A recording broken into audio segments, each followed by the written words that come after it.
Hi Max, congratulations, because I think coming into this weekend, people maybe wouldn't have expected you to be able to get up there to P2 with the performance of the car, or would you?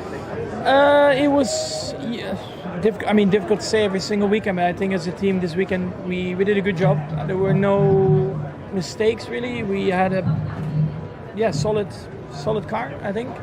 Just in the race we just didn't really have that pace, and again a bit too much tire degradation in the first two stints, so we drove it quite like a defensive race, so we had to be very aggressive with our stops, and I honestly thought that last stop was very aggressive, and I was not sure I was going to make it to the end with good tires, but luckily on the lower fuel load it seemed a bit more under control, so that was positive.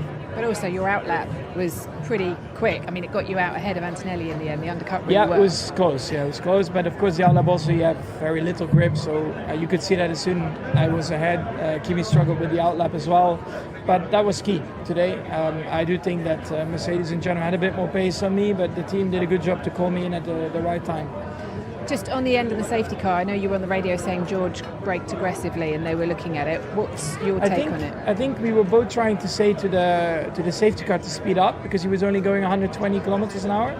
But I think maybe the safety car is doing that to give a bit more time to maybe get a race lap in.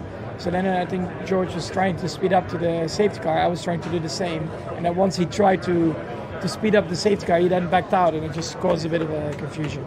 And just finally, you're only 43 points behind Oscar now. I know last time you said that you're not really in the Drivers' Championship, but are you still in it? That's not a huge gap. I think we need more pace. I mean, today I think we only stayed ahead just because of our qualifying, being ahead, and then the team doing the right thing with the strategy, but you can't always rely on that. We need pure pace every single weekend to try and be ahead of them. And I also think that this weekend maybe they were a little bit weaker than normal. Normally they are quite far ahead. So of course we take it every positive weekend that we can, but we still have a lot of work to do to really mount, I think, a challenge in the championship.